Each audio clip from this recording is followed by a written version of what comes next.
सभी दीदियों का एक बार फिर स्वागत है आजीविका ज्ञान चैनल के नए वीडियो में। इस वीडियो में हम समूह सखी पॉलिसी 2024 जो कि 1 अक्टूबर 2024 से लागू हुई है के बारे में विस्तृत जानकारी प्राप्त करेंगे। समूह सखियों के लिए एक बहुत खुशखबरी है कि उनका मानदेय लगभग दूना कर दिया गया है और उनको मिलने वाले भत्ते भी कई गुना बढ़ा दिए गए हैं। इस वीडियो में हम आपको इसकी विस्तृत जानकारी देंगे, अतः आपसे निवेदन है कि शुरू से लेकर अंत तक इस वीडियो में बने रहिए। साथ में निवेदन है कि इस वीडियो को लाइक कर दीजिए, सब्सक्राइब कर दीजिए और कमेंट में ज़रूर बता दीजिए कि किस टॉपिक पर आप इस चैनल में वीडियो देखना चाहते हैं। चलिए शुरू करते हैं वीडियो। समूह सखी की नई पॉलिसी जो 2024 में लागू हुई है, इसको हमने 5 भागों में बांटा है ताकि आपको इसकी विस्तृत जानकारी मिल सके और पूरी पॉलिसी आपको समझ में आ जाए। नंबर 1 है समूह सखी की पात्रता, यानी उसके चयन में उसकी पात्रता क्या होगी। नंबर 2 है समूह सखी की चयन प्रक्रिया कैसे होगी, कहाँ कौन लोग उसको चयनित करेंगे। नंबर 3 है समूह सखी के कार्य एवं दायित्व। नंबर 4 है समूह सखी की तैनाती अवधि और नंबर 5 है समूह सखी का मानदेय एवं भत्ते। पहला भाग है समूह सखी की पात्रता। चलिए हम इसमें देखते हैं कि कौन महिला समूह सखी के लिए पात्र है। नंबर 1 है समूह सखी की आयु 21 से 45 वर्ष होना चाहिए, यानी 21 से 45 वर्ष की महिला ही समूह सखी के लिए आवेदन कर सकती है। नंबर 2 है महिला 8वीं पास होना चाहिए। नंबर 3 है महिला के पास स्मार्टफोन होना चाहिए और उसको चलाना आना चाहिए। नंबर 4 है सामान्य गणित, जोड़ घटाना गुणा भाग का ज्ञान होना चाहिए। ये थे मेन पात्रता के बिंदु जिस पे किसी भी समूह सखी को पात्र माना जाएगा। दूसरा भाग है समूह सखी की चयन प्रक्रिया। समूह सखी को कैसे चयनित किया जाएगा उसकी डिटेल इसमें हम समझेंगे। समूह सखी का चयन एवं तैनाती उसके ग्राम संगठन अनौपचारिक समिति के पदाधिकारियों के द्वारा किया जाएगा। जहाँ पे ग्राम संगठन बना हुआ है जिस ग्राम पंचायत में, तो वहाँ तो ग्राम संगठन के पदाधिकारी करेंगे, और यदि ग्राम संगठन नहीं बना हुआ है तो अनौपचारिक समिति के माध्यम से होगा। अनौपचारिक समिति क्या होगी? उस ग्राम पंचायत में जिस भी समूह का सीसीएल हो गया है उस समूह के माध्यम से समूह सखी का चयन किया जाएगा, उसको अनौपचारिक समिति कहेंगे। नंबर 2 है ग्राम संगठन आवेदन प्राप्त करने के उपरांत लिखित परीक्षा, साक्षात्कार के माध्यम से मेरिट सूची के आधार पर समूह सखी का चयन करेंगे। यानी कि जितनी भी महिलाएं समूह सखी के लिए आवेदन करेंगी उसके उपरांत उनकी लिखित परीक्षा होगी, साक्षात्कार होगा और मेरिट सूची के आधार पर समूह सखी का उस ग्राम पंचायत में उस ग्राम संगठन के लिए चयन होगा। नंबर 3 है चयन प्रक्रिया ग्राम संगठन की कार्रवाई पुस्तिका में दर्ज की जाएगी। ये बहुत ही इम्पॉर्टेंट है कि चयन प्रक्रिया जो है वो ग्राम संगठन की कार्रवाई पुस्तिका में अवश्य दर्ज की जानी चाहिए।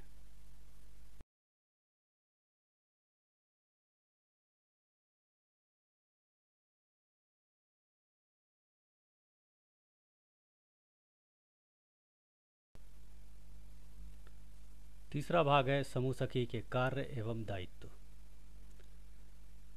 समूह सखी के कार्य हैं, नंबर 1 है ग्राम संगठन से जुड़े सभी समूह की बैठक करवाना तथा कार्रवाई को खाता लेखक के माध्यम से दर्ज करवाने में सहयोग करेगी समूह सखी। सभी समूह की बैठक करवाना है और उसकी कार्रवाई को बुक कीपर के माध्यम से रजिस्टर में कार्रवाई पुस्तिका में दर्ज करवाना। नंबर 2 है अपने ग्राम संगठन से जुड़े समूह के खाता लेखक के चयन एवं प्रशिक्षण में सहयोग करना। जितने भी समूह ग्राम संगठन से जुड़े हैं उनमें खाता लेखक होना चाहिए, उसका चयन करवाने में सहयोग करना है समूह सखी को और उसके प्रशिक्षण में भी सहयोग करना है।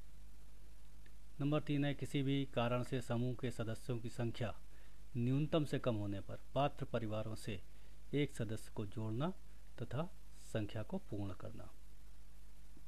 न्यूनतम सदस्य आप समझ ही रहे हैं, कम से कम 10 सदस्य होना चाहिए। 10 से कम होने पे तो पात्र परिवारों से एक सदस्य को समूह में जोड़ना और उसकी संख्या को पूर्ण करना। पात्र परिवार जैसे कि सेक डाटा से ले लें, पीआईपी से किसी परिवार को लिया जा सकता है, या ज़ीरो पॉवर्टी जो आजकल चल रही है उससे लिया जा सकता है, प्रधानमंत्री आवास योजना के किसी लाभार्थी के परिवार से किसी महिला को जोड़ा जा सकता है।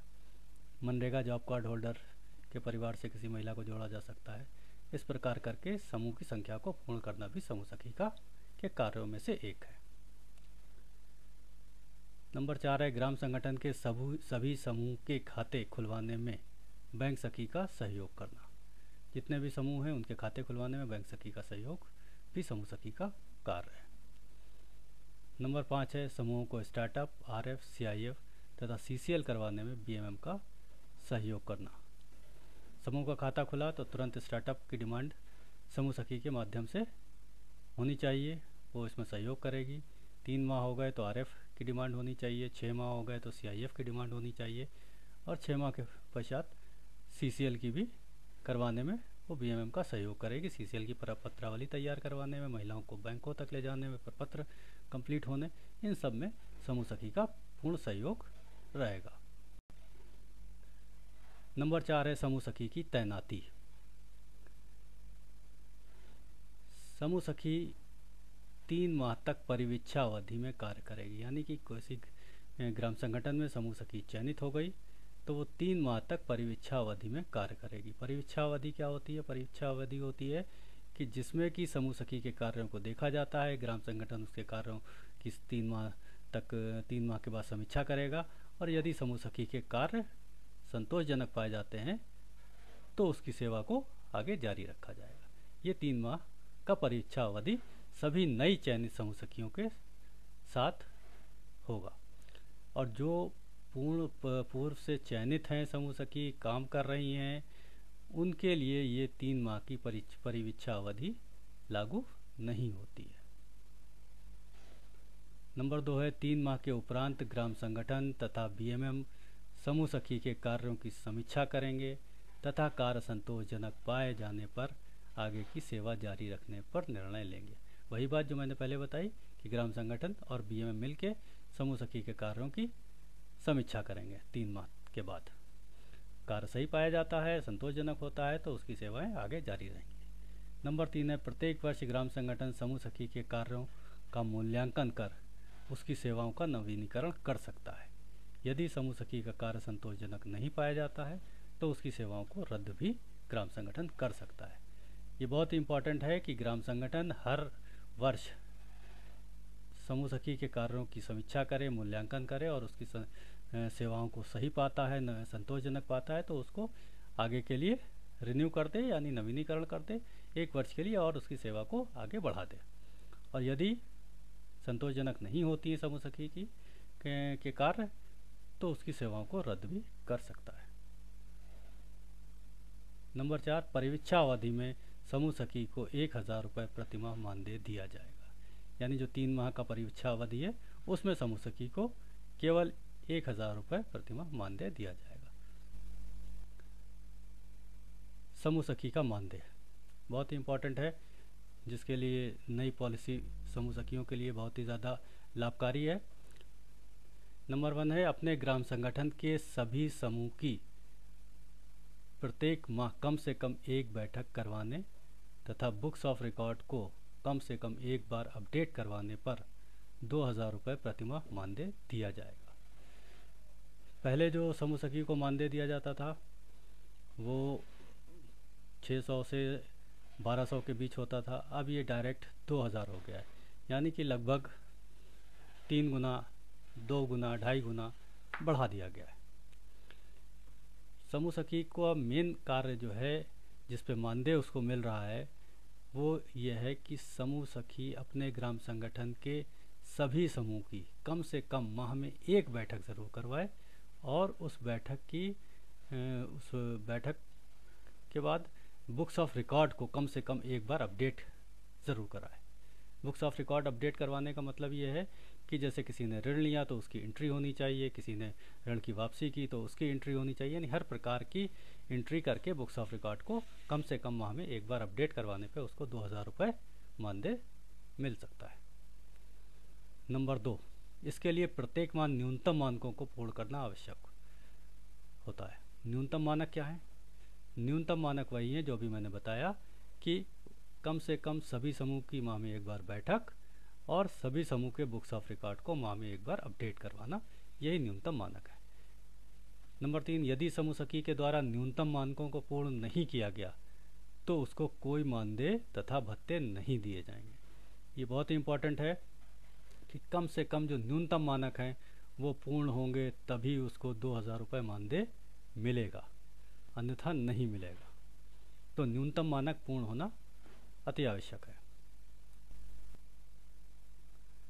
समूह सखी के इंसेंटिव्स और भत्ते, ये भी बहुत इंपॉर्टेंट है। ये भी भत्ते भी कई गुना बढ़ाए गए हैं, तो इसकी डिटेल भी हम देख लेते हैं। नंबर 1 है, ग्राम संगठन के अंतर्गत आने वाले समूह के 10 सदस्यों को कम से कम 5000 रुपये का ऋण समूह से दिलवाने पर एवं उक्त ऋण की वापसी का समय 6 माह होने पर 500 रुपये भत्ता समूह सखी को मिलेगा। यानी कहने का तात्पर्य यह है कि ग्राम संगठन में किसी समूह के 10 सदस्यों को कम से कम 5000 रुपये का ऋण दिलवाए समूह सखी, और ऋण की जो वापसी की अवधि है वो 6 माह हो। इस पे जो है उसको 500 रुपये का भत्ता मिलेगा। यहाँ 6 लिख गया है लेकिन 6 माह है, तो 500 रुपये उसको केवल इस बात पर मिल जाएगा कि वो कम से कम 10 सदस्यों को 5000 रुपये का ऋण दिलवाए और वापसी का समय जो है वो 6 माह होने पर।